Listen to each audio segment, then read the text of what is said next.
Hi everyone, it's Emily here and I'm back with another nature trail. This time a nature trail that's a little bit different. I'm just sheltering under a tree because it's just started raining, but I'm in the woods, so I think my camera's okay.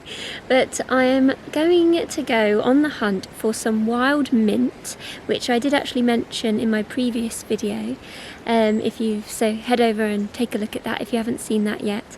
And I also want to look for some plantain. And the reasons I want to look for these specific plants is because I actually want to make some mint tea out of the wild mint, either using the fresh leaves straight away, or I may hang it up and dry it to make the tea that way. And then I also want to make some oil, some plantain oil, which I've never done before. But I've actually heard that plantain is a really good plant for inflammation, and I often get skin reactions. I get allergies and I get hives sometimes if I react badly to something.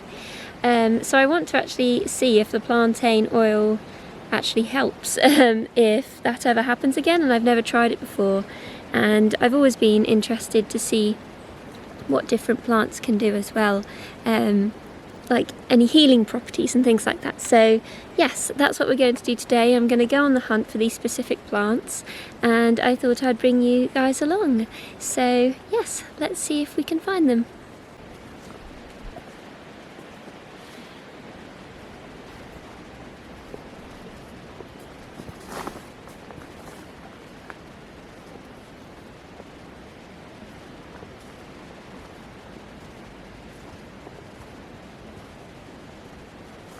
So there's actually wild water mint growing all the way down this path here.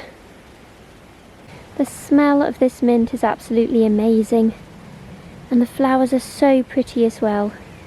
With water mint, they're always clustered on the top, and they have this lovely lilac pink colour to them. And we actually have quite a lot of hybrid species of mint in the UK, so sometimes they can be quite difficult to tell apart.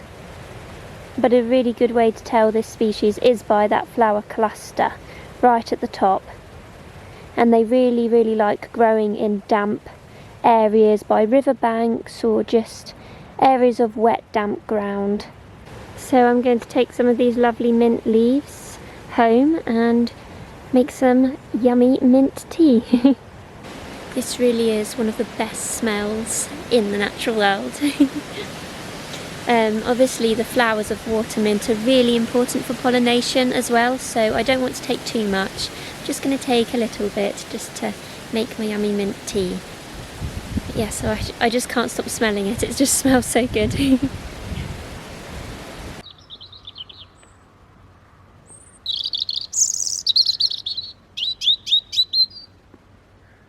Finally found some plantain. It's quite hard to misidentify this species because the leaves are quite unique looking, and this is actually quite a big patch of it here. So yes, this is plantain, and it often grows on areas where the ground has been quite disturbed as well, which I think has happened here because I remember this area being quite muddy and trodden on before, and all this plantain has just shot up.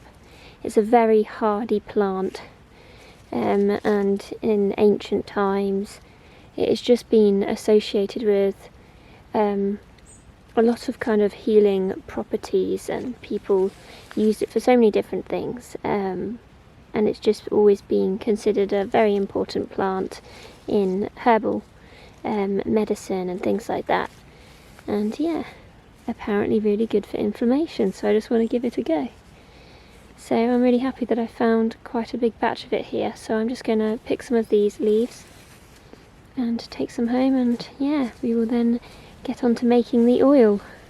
And I just wanted to do a little disclaimer as well, because as with any wild foraging, only go out and forage for different things, different plants and mushrooms or berries or anything like that if you are 100% sure that you know what you are doing, even if, because there can be so many different things that look similar, So especially when it comes to like fungi, I'm not truly confident to go out and forage for different fungi yet, but you know, I have I've known what plantain looks like for a long time, and I have quite a good idea of all the different mints that are found here and what they look like. So yes, only go out and forage for these things if you are 100% sure that you know what they are.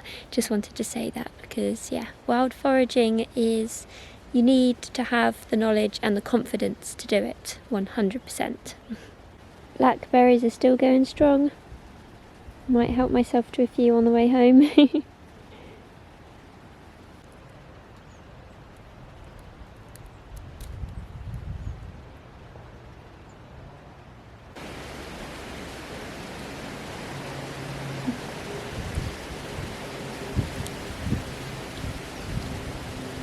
There are lots of slowberries around as well at the moment, and this is one berry I haven't actually really experimented with before, but I've heard that slow gin is really nice and slow chocolate, so I may actually give that a go sometime.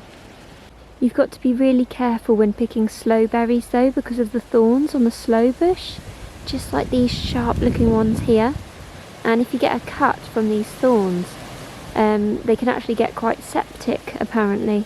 So I'm off home now, but yeah, I really enjoyed looking for the mint and the plantain, and yeah, I'm just excited to see how the plantain oil turns out. As I said, I've never done this before, so we'll just see what happens. But yeah, ready to walk home through this lovely woodland, and the autumn vibes are definitely here now. Looking at all the fallen leaves, it's all just so beautiful. So yeah, I'm going to take a nice little stroll, and I'll see you all back at home, and you'll see me making some plantain oil and drying out the mint leaves.